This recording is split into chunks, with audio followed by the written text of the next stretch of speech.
Assalamualaikum warahmatullahi wabarakatuh. Bagaimana kabarnya? Semoga kita selalu sehat, selalu dalam lindungan Allah, dan tentunya kita harus banyak bersyukur kepada Allah karena yang telah memberikan kita kesehatan, kenikmatan, dan yang pastinya kita selalu happy. Pada materi kali ini, materi pelajaran BK atau bimbingan konseling, ya, akan membahas tentang lolos wawancara, yaitu tips jitu sukses menjawab wawancara SD, SMP, atau SMA. Nanti akan saya sampaikan bagaimana cara menjawab wawancara yang benar. Karena kalau pada tahap dasar wawancara yang benar itu sebenarnya sangat mudah sekali.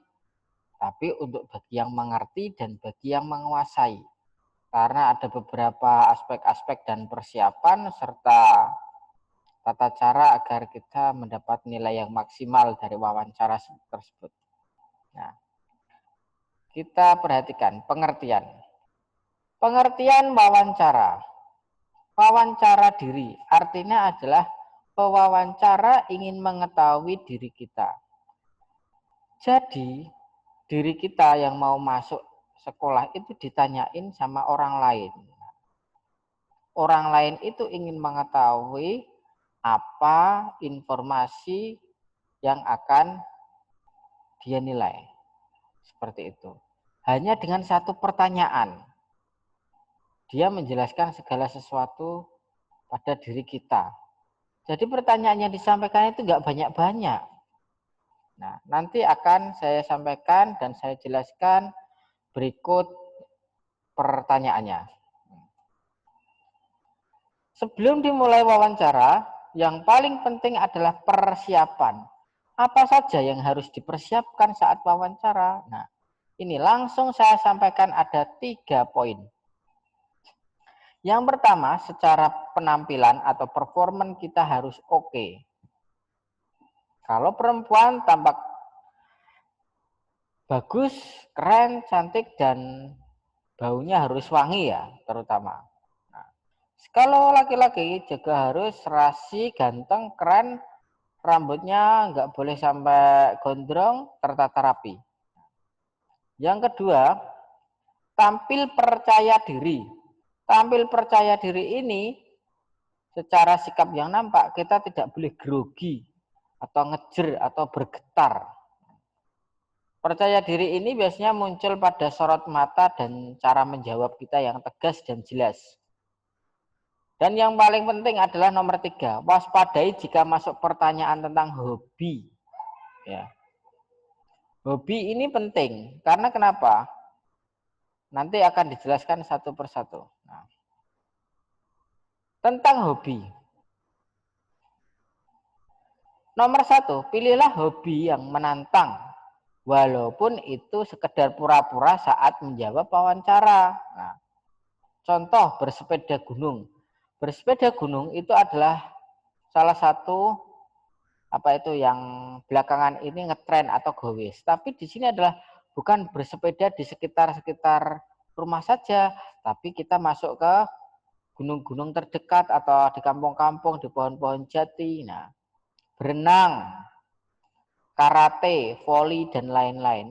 Jadi kita tahu bahwa hobi yang disebutkan tadi adalah hobi yang ada risikonya walaupun kecil gitu. Kok bisa seperti itu? Iya. Jadi ketika kita masuk pertanyaan tentang hobi, kurang pas kalau kita hanya menjawab misalnya hobinya apa? Membaca. 2. Yang kedua, yang paling penting lagi ketika kita ditanya hobinya apa adalah makan. Hobinya apa? Shopping, jalan-jalan itu bukan termasuk hobi ya. Jadi jangan sampai kita tidak tahu yang namanya hobi. Hobinya apa? Makan loh. Makan itu kan bukan hobi. Jadi kita harus tahu. Nah, kalau hobinya membaca bagaimana? Boleh tapi kurang pas. Karena kenapa? Hobi membaca itu kurang memberikan tantangan. Nah, Tantangan seperti apa? Tantangan serta resiko. Berarti kita orangnya berani, ada resiko-resiko kecil berani. Seperti itu. Nah, contoh wawancara. Ini akan saya sampaikan langsung contoh wawancara.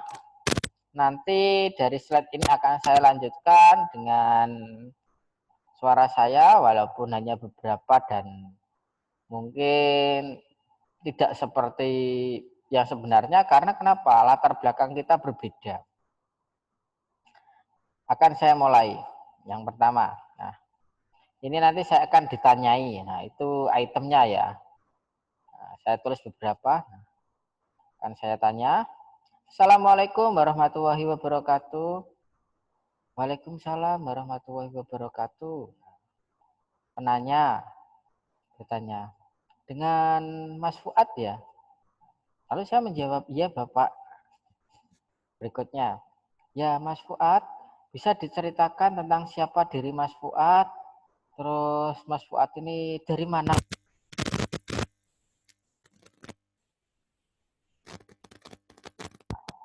Lalu saya akan memperkenalkan diri. Assalamualaikum warahmatullahi wabarakatuh. Perkenalkan Pak, nama saya Fuad. Biasa dipanggil Fuad. Nama lengkapnya adalah Fuad Ardianto. Saya berasal dari Bojonegoro, ya, tepatnya di Pacul. Saya sekarang tinggal di perumahan Pacul. Saya ingin masuk SMP di MBS Jogja ini karena kelihatannya MBS Jogja ini adalah sekolah yang maju. Nah, saya tertarik dengan pondoknya ini karena kenapa? Saya ingin belajar ilmu agama yang luar biasa di sini. Nah, dari keinginan mondok itu ternyata kedua orang tua saya setuju. Ayah saya namanya Pak Yakin, kerjanya pedagang, dan ibu saya, ibu namanya Ulfa, sebagai ibu rumah tangga saja. Nah, saya ini anak pertama. Sekarang mau masuk SMP, adik saya yang satu masih kelas 4 dan yang satu masih kelas 2. Adik saya yang kedua itu laki-laki, adik saya yang ketiga itu perempuan. Nah, saya mungkin ada beberapa kelebihan dan ada beberapa kekurangan. Secara kekurangan saya ini mungkin secara fisik ya tidak terlalu tinggi, katakanlah biasa saja. Bahkan orang menganggap secara fisik saya ini ya nggak besar gitu loh. Tapi tidak apa-apa, itu mungkin secara fisik. Tapi secara kelebihan, saya punya beberapa kelebihan, Pak. Nah, di antaranya saya pernah menjuarai lomba menggambar dan mewarnai. Pertama kali dulu itu juara tingkat kecamatan. Nah, alhamdulillah lama-kelamaan saya di sekolahan, di sekolah SD itu ya, nama saya dan kemampuan saya ternyata bertemu dengan guru pembimbing ekstra yang bagus, mampu mendongkrak prestasi saya di bidang lukis. Saya bisa masuk tingkat kabupaten, karesidenan, bahkan saya sempat satu kali tingkat nasional tapi nggak masuk. Itu lomba di Istana Negara. Nah, berikutnya selain saya itu pintar melukis, saya juga hafal juz 30 dan surat Ar-Rahman. Ya mungkin tahapnya tartilnya sudah bagus. Nah, nanti bisa dilihat di istilahnya di rapot saya. Terus yang paling penting, Pak, saya juga pernah beberapa kali memenangkan lomba Olimpiade Matematika dan IPA atau sainsnya itu. Beberapa kali sempat juara 1 dan juga beberapa kali nggak juara itu. Saya rasa itu sudah wajar dan tertantang. Sudah ada yang masuk tingkat nasional tapi juaranya itu juara 4 kemarin terakhir. Itu yang dapat saya sampaikan sekilas akademik dan non-akademik. Nah, untuk hobi saya, Bapak, saya itu sukanya karate. Karate ini juga kebetulan saya walaupun gak hebat-hebat amat, tapi secara tingkat tingkat sabuknya itu sudah tinggi. Nah, kemarin saya sudah sampai sabuk merah sebenarnya kalau mau ikut tes, tapi kebetulan karena di sekolah ada kegiatan saya nggak bisa ikut tes. Nah, dan beberapa kali masuk turnamen, nah alhamdulillah pernah juara 3, yang lainnya nggak bisa mengikuti karena ada ulangan di sekolah, ada ujian, jadi nggak bisa mengikuti. Dari situ ternyata orang tua saya juga mendukung, baik secara moral, spiritual, ataupun secara material. Nah, buktinya orang tua saya juga mau mengantar saya, membiayai sekolah saya sehingga saya sampai tes di wawancara ini.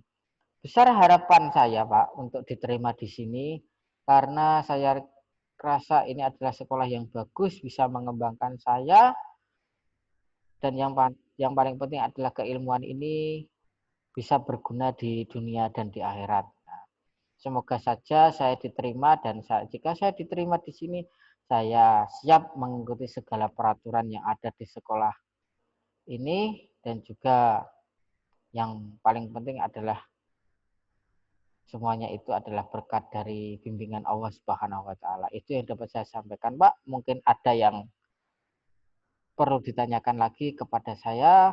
Terima kasih kesempatannya. Wassalamualaikum warahmatullahi wabarakatuh. Berikut tadi adalah contoh cara menjawab wawancara yang lumayan sederhana, tapi tidak semua orang bisa karena tidak dilatih. Maka dari itu latihlah dirimu sendiri untuk menceritakan siapa tentang dirimu itu.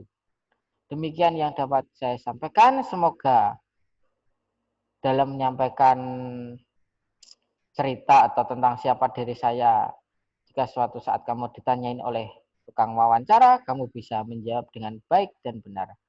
Terima kasih, semoga bermanfaat. Wassalamualaikum warahmatullahi wabarakatuh.